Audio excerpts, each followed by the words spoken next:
Joe presents TKO, together with 32 Red. Welcome to round 17 of TKO here on Joe Together with 32 Red. We're a podcast and YouTube show with you every Thursday. I've got to be honest with you, I never ever thought I would be saying we are coming to you from Grand Central Station in New York City. You see this place in the films, but honestly, this just does not do it justice. This place is unbelievable. One of our cameramen called it the Yankee Sistine Chapel, and he's not wrong. Get a load of that ceiling. This is just such an iconic venue, and I cannot believe we're here. Over the next few days, we're going to be speaking to a number of people in the fight game. Of course, Anthony Joshua and Andy Ruiz are headlining at Madison Square Garden on Saturday night. We'll be catching up with promoter Lou DiBella, who's lived in New York all his life and promoted one of Carl Frampton's biggest fights against Leo Santa Cruz some 3 years ago now. We'll be speaking to Heather Hardy, who's in action in a couple of weeks' time as well. We'll be catching up with a number of fighters on the undercard for the Anthony Joshua-Andy Ruiz fight. There is so much to look forward to in New York. I cannot wait to share it all with you. Welcome to round 17 of TKO.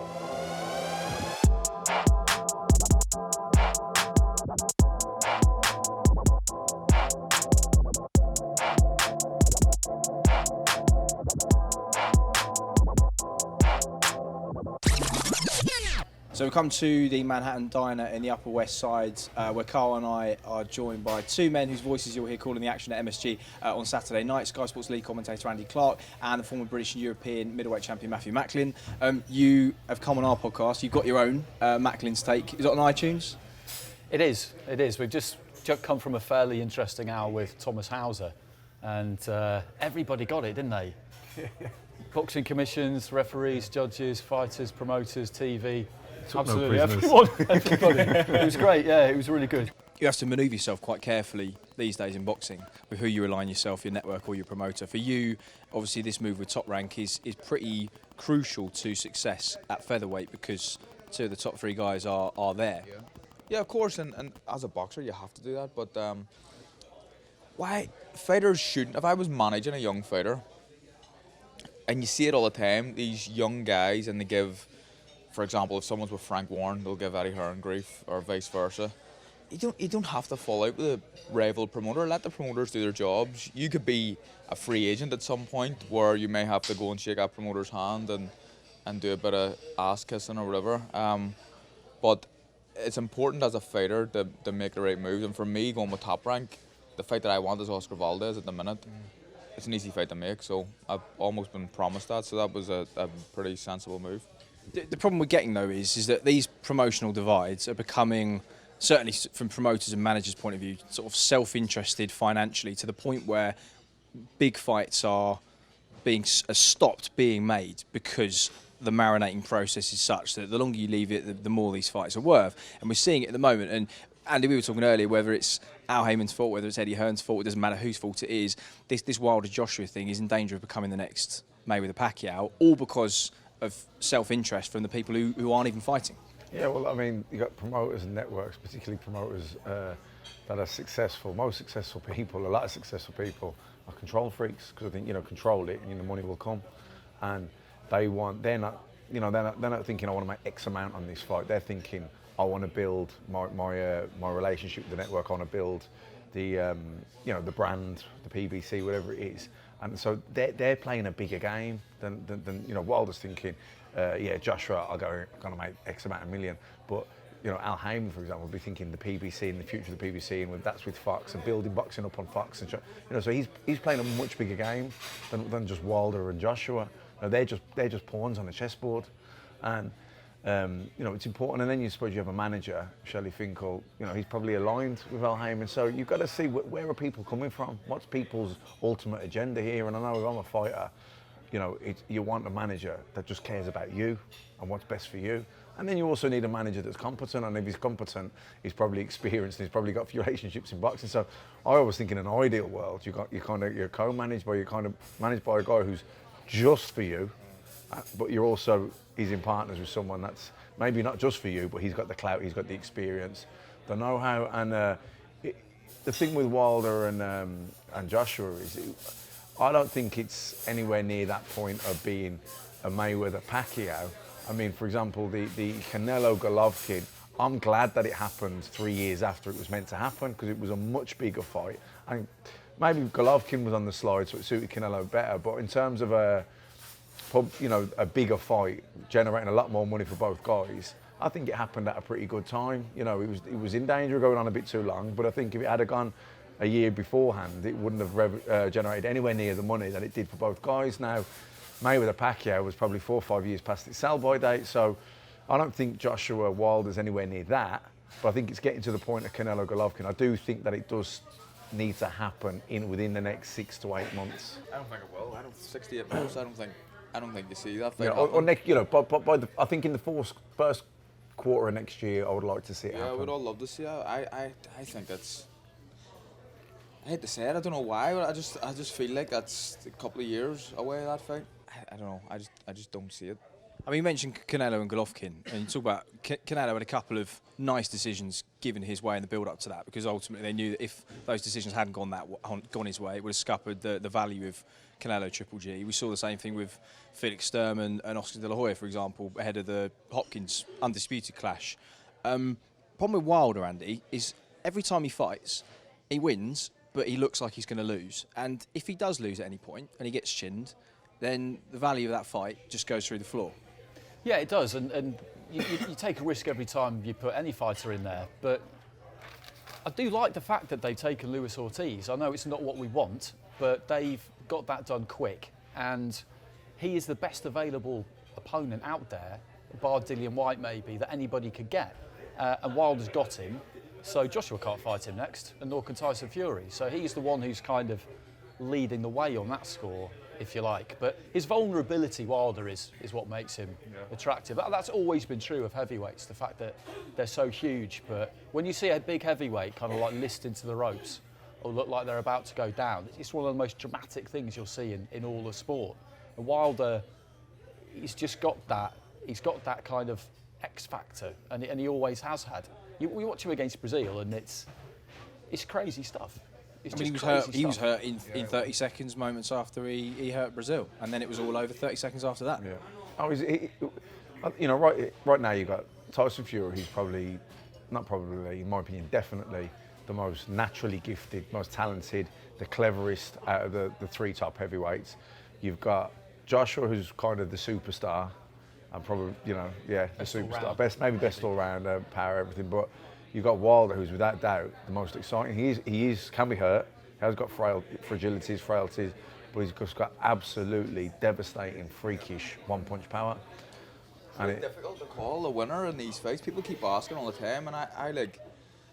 It's always hard to call because they've all got attributes different attributes that they could beat the other guy with. Like AJ's the most athletic. He's got devastating power. He's a big lump. Wilder is really unorthodox, but can probably punch harder than AJ. And then Fury's a mover who can give both of these guys problems. We've seen he already did with Wilder. It's so hard to pick a winner in these fights until we see them happening. But again, it comes back to the point of how far away we are from seeing that fight. That when Jarrell Miller popped for these 3 different substances, and we're looking for an opponent at 7 and a bit weeks' notice, even though we knew Deontay Wilder was in camp, he would have had the option of paying Dominic Breazeale a big step-aside fee with the money he would have made from an AJ fight. We didn't even consider that Deontay Wilder would be an opponent for AJ because we just knew it wasn't even going to happen. No, it's too complicated of a situation between the different networks, different promoters. And in fairness, a fight of that magnitude would take probably longer than 6 weeks to build it up properly and maximise the revenue. But I do think that fight's going to happen sooner rather than later. I think it's going to happen in the first part of next year for the simple reason there's no one else left for them to fight. They've pretty much eliminated each other. I think, he fights Ortiz. I'd imagine that AJ fights Dillian White at the end of this year because, again, who else is there? And then after that, it's like, who are you going to fight? It's a bit of a myth as in, the heavyweight division's fire. Yeah, the top 5 is, but after the top 5, it's a pretty thin division. And I think that it's going to happen. I do believe that Wilder Joshua will happen in the first half of next year. I do think as well that the press and the public and TV have got to try and put the pressure on to make this happen. Yeah. You look at what HBO did with boxing in their kind of heyday, where they had a bit of a monopoly, and they would call the shots. They would say that's not good enough. They forced it a bit. Yeah, they would force it. That's as close as we've been to having a UFC type model. Quality control. Yeah. And we have to call for these fights, and it might come down to the fact that, you know, player power, participant power. The fighters might have to say, look, I want this fight. Wilder and Joshua might have to say, we want this fight. Now, you two teams, get it done. I'll tell you another thing that could happen. I mean, this pay-per-view now on Saturday night could bomb. You know, and if it does bomb, then it's going to show that, listen, the public, the paying public, because that's what it comes down to as well at the end of the day, say, we ain't going to pay for second best. We want Wilder, Joshua, and if it don't, or Fury in that mix as well. And if that doesn't happen, we just don't buy in it. You know, then it get made. Let's talk about Andy Ruiz then. Little bit of an unknown quantity outside of the sort of the hardcore fans. People would have seen him against Joseph Parker, and they talk about that fight, and it was a very close fight. In your digging, in your research, what do you kind of make of him as a challenge to Joshua? What would you say more or less dangerous than someone like Alexander Povetkin? I would say less, because Povetkin has just got a better pedigree and a better all-round background. Ruiz, physically, I know we can talk about the fact that you can't judge a book by its cover and all the rest of it, and he's fit to fight. He's not in shape, and he clearly doesn't pay the price in the gym. I mean, he just doesn't, does he?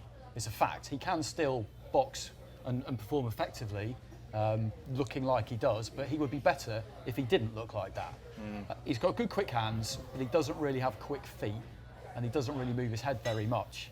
So sooner rather than later, and probably sooner, he'll be in a position where he's going to have it with Joshua, and I think he'll give it a really good crack, but I don't see any other outcome when that happens other than him getting stopped pretty quick. Yeah, because he did say, he said, I'm willing to take shots to get on the inside. Question is, against the calibre of he's faced so far compared to Joshua, can he actually take those shots? That's the thing. We were getting hit by AJ. It's a different story completely, but I think he's a good opponent for a stand-in after. I don't think they could have done it better. No, I think it's a good opponent, and they've unfairly getting a bit of stick about this Ruiz coming in instead of Miller. But what do you do at this short notice? And it was offered to Ortiz as well, who's now, interestingly enough, taking a fight with Wilder, which raises its own suspicions, but for serious money. But I think it's a good fight, but it's just a case of when AJ lands. I really think it could be a one-round job. I'm saying about 3 or 4 for AJ. This is though, again, one of those problems with a late stand-in, especially when there's a lot on the line for the A side, so to speak.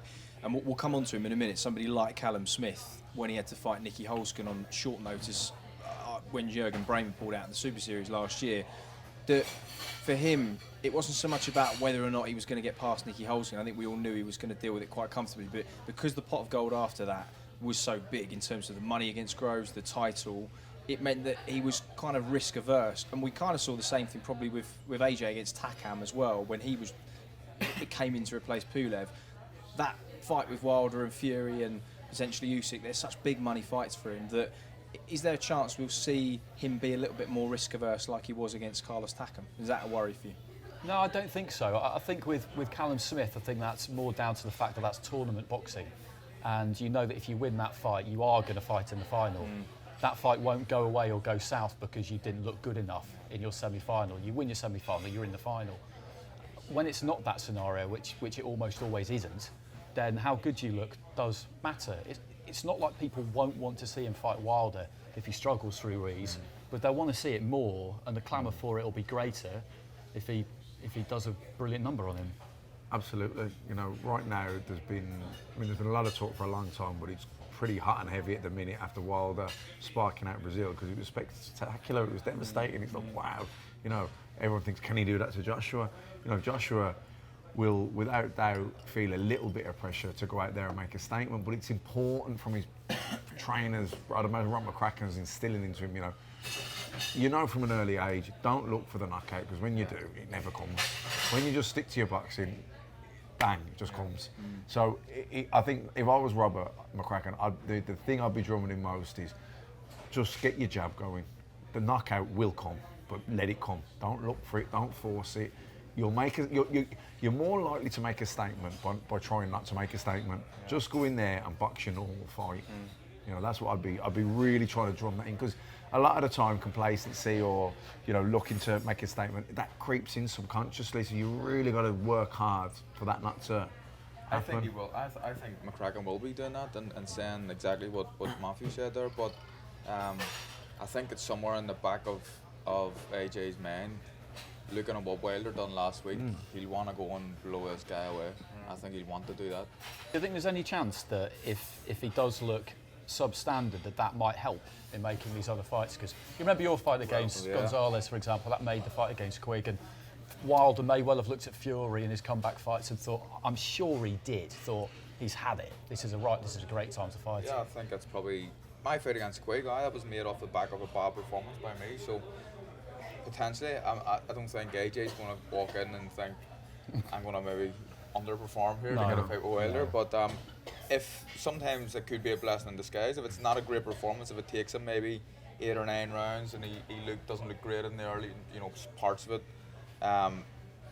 potentially then we could see a Wilder fight. That's exactly what happened with me and Felix Sturm. The fight before Felix Sturm had a defensive European title against a guy called Ruben Varane from Spain. He'd been stopped in, I think, 6 or 7 rounds by Sebastian Zibic, who's a good boxer but not a puncher. And I definitely thought I was going to knock him out 3, 4, 5 rounds, something like that. Was down at Sky 10 days before the fight, ended up catching a chest infection on the way back. Was going to pull out of the fight, seeing how it was getting less and less. I was coughing up phlegm the whole week of the fight. And I suppose I trained hard for the fight, but I was complacent. I suppose I was looking past Ruben Varane in the sense that I thought, you know what, I'll stop him in 4, 5, 6 rounds and the chest infection won't be a factor. But I remember we had a bit of a trade-off in like the 2nd or 3rd round. I felt I was weak as a kitten. He caught me a left uppercut on the eye closed. And what should have been a routine European title has become a hard fight. And I had to dig in and I got the win, unanimous decision. But it was a bad performance. And I remember the write-up afterwards, is Macklin's best days behind him. So I know Sturm had been looking at me for a while. I was European champion. I was ranked in the top 5, Ring Magazine type thing, because they'd sussed me out on about 6, 7 months before in terms of money and that. And they didn't go for me. They went for, I think, Giovanni Lorenzo or someone who it was. So they obviously was looking at me. And I think after that performance, because Sturm had beaten this guy on points too, I thought, he'll be a good name, big name, not what he was. Let's go for it. And that's why I got that opportunity. A bit like Carl said there with the Gonzalez one, took the quick fight. So sometimes these things that it wasn't your intention, but it actually probably worked out in the end because of it. We'll see how it works out on Saturday night. Anthony Joshua against Andy Ruiz, defending the WBA, WBO and IBF World Heavyweight titles. And we caught up with him earlier on today to get his thoughts ahead of Saturday. Yeah, thank you very much, big man. What's this all? Joe. Yeah. No, I'm doing a podcast with Joe. That's smart. Man. Just a couple of questions. First question I wanted to ask you was, I've been on the deck before as a fighter, and I felt like I learned a lot in that fight. Yeah. You were on the deck against Klitschko. Yeah. What have you learned from that fight and that experience? We rolling now, yeah? Yeah. Okay. What did I learn from that, right? You know when it's a slugfest, though? It wasn't even like a technical fight where he just caught me with I don't know, it was weird. It was just a slugfest. So one of those ones where I had to go down in it to get up to fight back. But what I learned is that I was too top heavy as a heavyweight. I was doing a lot of weights, so I couldn't carry my body properly, and learn how to pace myself throughout the rounds. And also, lastly, I said to my coach, I said, look, if I have another one of these fights, I'm done with boxing. I said, I should be good enough that I don't have to go through like hell and back to win a fight. It should be like a good competition, but I shouldn't have to go through one of those fights to win. And there are the 3 things. Don't be too top heavy, stay loose, control myself throughout each round, don't gas out, and I need to improve because I can't have too many of these fights if I want to win. With Wilder looking so good last week, 1 round knockout, how important is it for you not only to win, but also to look good? Yeah, I do need to. That's what I was saying. Like, Wilder looked unbelievable. Boom! You know, Brazil's a big man as well, so to knock him out takes some real power. And like the comparisons right now in the division is hard because I'm a completely different fighter to Wilder. I'm gonna go in there, I like breaking down my opponents, looking at where the gaps are. He's a bit more, just go in there and try and knock him out. So I do want to take him out, but also if it doesn't happen, I think looking good is important as well. So I want to go in there and just show how good I am. Yeah. Okay, and what's next after this win? After this win, God willing, I'll win. I want to sit down with Fury and see what it'll take to make the fight, because Wilder's fighting Ortiz. And as a fan of the sport, look, it would be easy to go and fight Joe Bloggs next 5 times and try and sell out an arena. But I just feel like I'm robbing myself. So I want to challenge myself with the likes of Fury or Wilder. So I'm going to sit down. I'm going to try and get a meeting with Fury now and see if I win Saturday, what it will take to get this fight made. Thank you, brother. Respect. Thanks, Thank you, brother. Thank you. Cheers. Andy, Joshua there speaking to us ahead of Saturday night. Madison Square Garden, the Mecca of boxing. Luckily enough, you have boxed there yourself. Carl, you boxed in New York as well. Just want to talk a little bit about that stateside fighting experience. When was the first time you went and boxed in the States? So I fought in Atlantic City and Philadelphia back in 2005. There were 8 rounders on the undercards of other fights. But it was, I think, when you're boxing as a kid, or even as a young pro, you know that generally the big time was big fights were in America, Las Vegas, New York, and I remember always staying up till 2 or 3 in the morning watching fights and always dreamed of boxing in America. So it was a different experience coming over a week or 2 before, staying in accommodation or hotels or whatever, being in the casino or wherever the fight was, and it was a great experience. And I think even the amateur days kind of set you up for that a little bit, but I think in the pro game coming over to America, because that's where all the big fights were. It was brilliant experience. And a lot of the venues, I mean, we've done our fair share of covering the amateurs, and you go to some quite gritty sort of Eastern European towns. It's not particularly glamorous. When you first go stateside, somewhere like New York or Atlantic City, is there a feeling of finally I've kind of made it or I've cracked it? I think so. Probably and it's always until the Americans look at British fighters as nothing until they come and do something in the States and they perform out here, and it's probably a little bit unfair, but that's the way the world works. And for me, my first fight in the States was in El Paso. It was on a matinee show, so I fought local time at 3 o'clock. Chavez Jr. was on the evening show, but I headlined the matinee show, which was shown on ITV back home. But it was, I don't know, they were giving tickets away. There was probably 1,000 people there. Not a lot of people, but I felt this is great. Just being in America for me was something special, and obviously New York and Vegas were a little bit more special in that one. But once you get over here and you start winning big fights, that's when you know you've done pretty well for yourself. They were talking today about the pressure on people like Callum Smith, Katie Taylor, Josh Buatsi, some of the young people going over boxing in the States. Do you feel that pressure and expectation more if it's in a kind of iconic fighting city? I was speaking to Katie Taylor today and asking her about the pressures that I know she's fought in big bills before, but she's so much expectation on her. People just expect her to win. That's a different type of pressure, and it's always on her shoulders. But she can deal with it, and she's dealt with it before.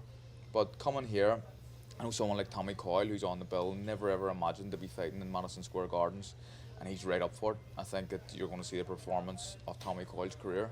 So, in a way, that could be a positive impact on him. But Callum Smith, someone again who's expected to beat in Hassan and Dam, but he's in the Mecca. It brings its own pressures, and it's. Yeah, I think, obviously those 2 fights I had back in 2005 in Philly and Atlantic City, they were 8-round fights against, type opponents. When I fought in Madison Square Garden against Sergio Martinez, it was a pound for pound, it was on HBO, it was a world title. Paddy's Day, then you had Golovkin on Foxwoods, and those were different fights. Obviously, had hundreds, 1,000 people come over for the Martinez fight from Ireland and Birmingham. So, and you're going in again, and I was an underdog for those fights, so I probably didn't have that pressure, but I had my own pressure because I had my own expectations and your own hopes and dreams and what you expect of yourself and where a win can take you. And at that stage of my career as well, it was how much rebuilding have you got? I suppose if you lose in how do you lose? Like when I lost to Martinez, my stock probably went up in defeat, so it wasn't a step back, it was probably a step sideways because then I had a win and Golovkin. But someone like Carl said, two very different situations in Tommy Coyle, who, like you say, he's already massively exceeded his own expectations he had through his career. Now he's in Madison Square Garden against Algieri.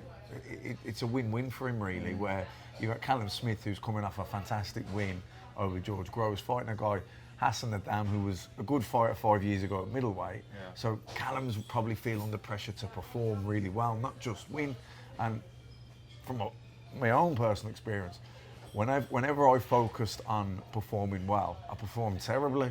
When I was in a fight where I just wanted to win, I performed well. You know, it was like, do you know what I mean? It's the different pressure. So be interesting to see how Callum performs. I was talking to Buatsi a few weeks ago about, he was saying he's acutely aware of what fighters sometimes say after retirement. They look back and say, I wish I'd enjoyed that moment more. I wish I'd taken in that. And we kind of had a conversation about making sure you're present and being in that moment. But I guess also you don't want to conflict. You have to stay pretty focused and switched on during a fight. And if you're taking too much in and enjoying it too much, that itself might impact your performance. Yeah, of course. And the build-up and walking around the city, that's when you get the buzz and the weigh-ins, there's big crowds at weigh-ins, etc. But in the fight, it doesn't matter if you're fighting in a leisure centre somewhere or Madison Square Gardens.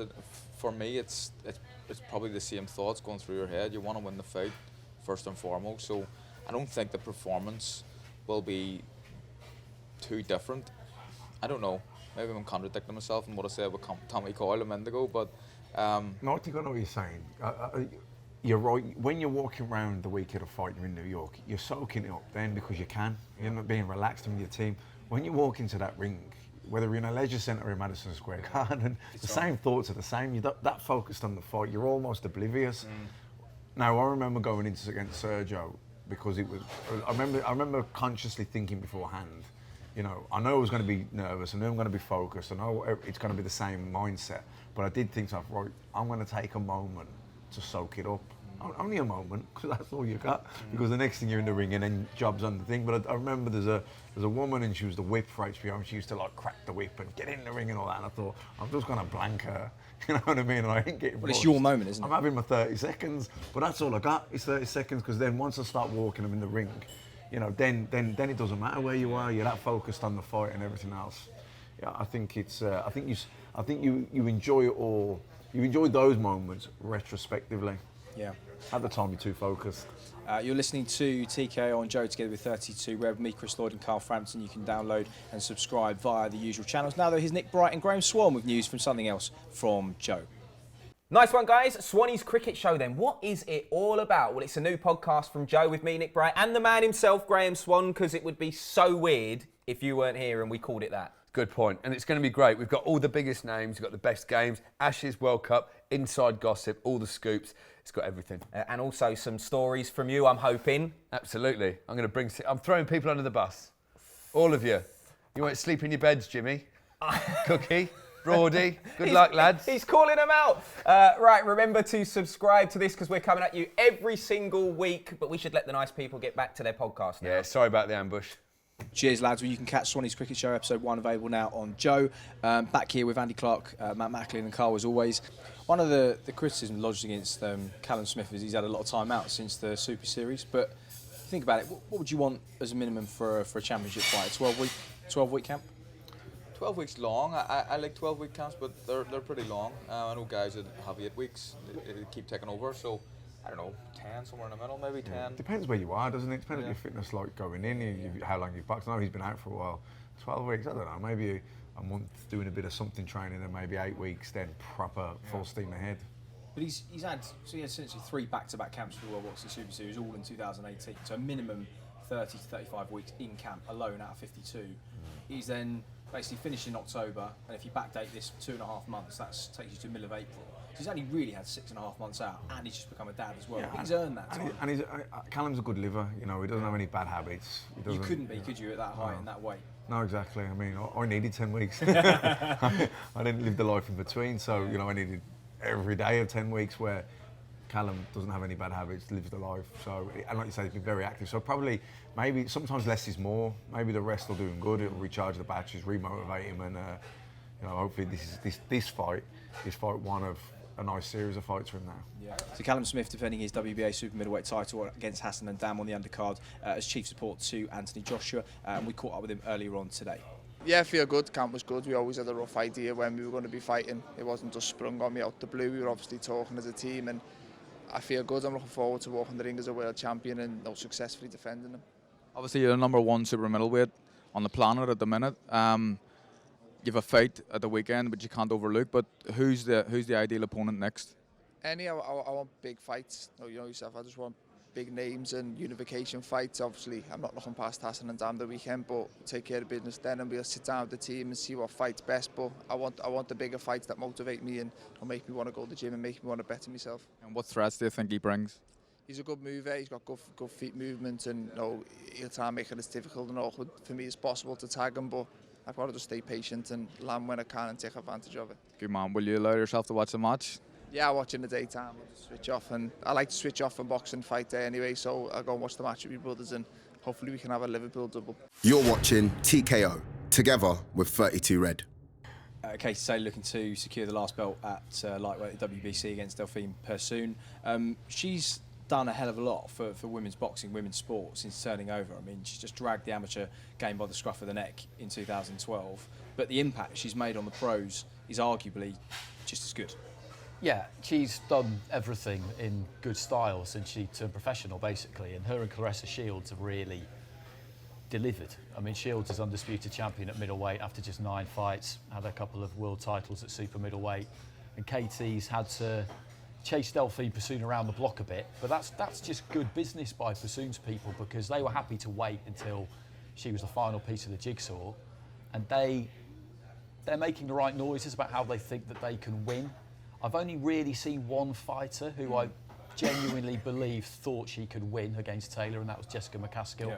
And she's gone on and done well since. She's got a lot of self-belief. The others kind of came to give it a crack, but I don't think they really thought they could win. So it'll be interesting to see Persoon on the ring walk and see whether she really thinks she can win or not. Because I think you can tell, generally, when you see someone on the ramp in a big fight, huge stage, way bigger, so much bigger than anything she's been involved in before, I think that could tell you a lot. She's a police officer. Yeah, she's got a really interesting story. She's a police officer. She never takes a day off because she uses all her days off to train and take time off to build up for camp. None of her family are here. Her dad is having a joint 55th birthday party with his twin brother the day after the fight on June the 2nd. That was set months ago before this fight was set. And her mum, when she heard about the fight, was fuming because she's going to miss the party. So none of the family are coming out. It's not on national TV in Belgium. She trains out of a tiny gym off a motorway in the northwest of Belgium. It's like a kind of small barn. There's like 44 fighters fighting out of there. It's legitimacy is what she's after, because it's just not really recognised as a sport even in Belgium, to be honest. And she's a long reigning world champion, but this will only be the second time she's boxed outside of Belgium, and it's impossible to explain just how much. She's never been on anything even like a York Hall show.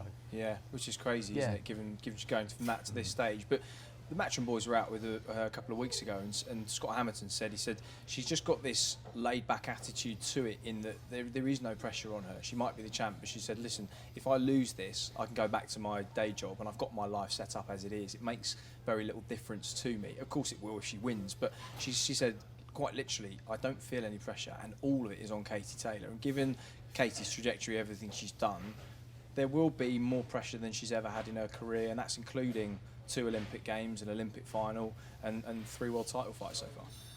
Without a doubt, all the pressure's on Katie Taylor. You know, she's this has all been geared up for her to become undisputed lightweight champion, and I think she will do. I think that'll happen. Persoon, I think, is probably one of the more certainly awkward opponent that Katie's fought. She's big and strong as well, but I just don't see anyone beating Katie Taylor at lightweight, and that's just how I see it. I think she's gifted.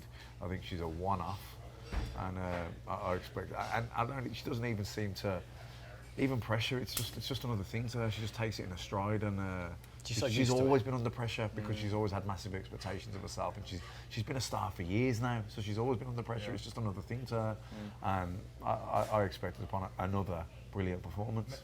Well, we caught up with her earlier on today. Let's get her thoughts ahead of Saturday. I'm ready to go now. All the hard work is done, and I had a really tough, say 3-month camp. I only took a week off after the last fight against Rose Volante, so I was straight back into camp for this fight. There's so much expectations, and people just expect you to win. Does that bring its own pressure? Yeah, it's all the same for me. I mean, I think there's pressure in every single fight for me, so this fight is no different, but I understand the magnitude of this fight and how big it is and how big the event actually is as well. But these are the fights I've always wanted. I think pressure is a privilege, really, and to be in this position is amazing. Good stuff. Well, I wish you all the best and hope you do the business, Katie. Thank you. Thanks a lot. Cheers. Thanks, Katie. All the best. Cheers. So the winner of that one will be the undisputed lightweight champion of the world Saturday night at Madison Square Garden. Fight of the night potentially for Josh Kelly. Ray Robinson, again, a bit of an unknown quantity, one of Dave McWater's fighters. He's got a solid stable, Teofimo Lopez, Ivan Branchik, Brian Chaballo, a number of good prospects and champions. And he knows talent when he sees it. At 33 as well, Ray Robinson, it's kind of do or die for him, isn't it? I think this is a big step up for him. I do believe he's a really talented fighter, and it is backed up by his amateur pedigree. It's not just some guy, you know what I mean? He's Anthony Yard, not going into the Yard situation, but you know, he's looked really good against nobody. You know, now Josh Kelly's looked really good against, almost probably no one of any great note, but no, he was a really good amateur, so the pedigree kind of backs up the hype that he's shown so far, albeit against a lower level opposition as a professional. But this fight, I believe, is a big step up for him, and I've heard how good he's looked in the gym, and people whose opinion I value said, "Nah, trust me, he can fight." So I'm really looking forward and excited to see how he performs, because I'm really sure I'm very confident that he'll win it, but I'm looking for a big performance from him to kind of warrant the hype. I think this one is one where people actually, although he's looked the part in his career so far, yet without having boxed any terrific names, but this is a one where people potentially will sit up if he wins the fight and go, kid can fight. And I think the hype around him, and people talk about him, you know, maybe not the opponents, he hasn't fought anyone, why has he got this hype? And he gets a little bit criticised as well by fans. It's probably to do with his style and his flashness. And I remember being a kid, although he was an amazing fighter, I hated Naz, who was an amazing fighter, but because of the flashness, and some people just don't like that. Josh Kelly is a very, very flash fighter, but he sure can't fight. I genuinely believe he's a quality fighter. And I guess the acid test is if the flashness and the footwork and the braggadocio, if it works against opponents of a higher level, then people will probably be willing to forget some of the kind of, you know, stuff at the beginning of his career. Yeah, I mean that's what it is. Like people were like that, like Carl said about Naz. I knew a lot of people. You know, like my dad's kind of age, couldn't stand Naz when he was coming through, hated him. But then eventually, you know, when he beat Steve Robinson and he started beating all these other guys at a world level, it was like, okay then, fair enough. You know, there was a bit of that then. So before we go, pick of the nights for you guys, what are you looking forward to the most? I'm looking forward to the opening fight, Tommy Coyle against Chris Algieri. The top of the bill will be great because the sense of occasion around it and the atmosphere inside the garden when they take to the ring will be tremendous. But I'm really looking forward to Algieri against Coyle. I'm looking definitely that one because I think Tommy Coyle's always in great fights, and I know win, lose or draw, it's going to be exciting. Looking forward to seeing Kelly with his first big step up, and of course Katie Taylor. Tommy Coyle for me, knowing him, and I'm actually going to be in the corner with him. First time I've ever been in the corner of a fighter. Not a bad place to start, Madison Square Garden. So Tommy Algieri, Katie Taylor becoming undisputed champion. I think the Josh Kelly fight as well is it's probably the hardest fight to call on the bill. I know a lot of people think that Josh Kelly's going to win this pretty comfortably. I think he'll win the fight, but I think it's going to be a hard fight for him. And then first time actually seeing AJ in the flesh as well, up close and personal, so I'm really looking forward to that. Good man. Well, Andy, Matt, Cole, as always, thanks for your company. Whet the appetite very nicely for a big night on Saturday night. Anthony Joshua headlining at Madison Square Garden. You've been watching TKO on Joe, together with 32 Red.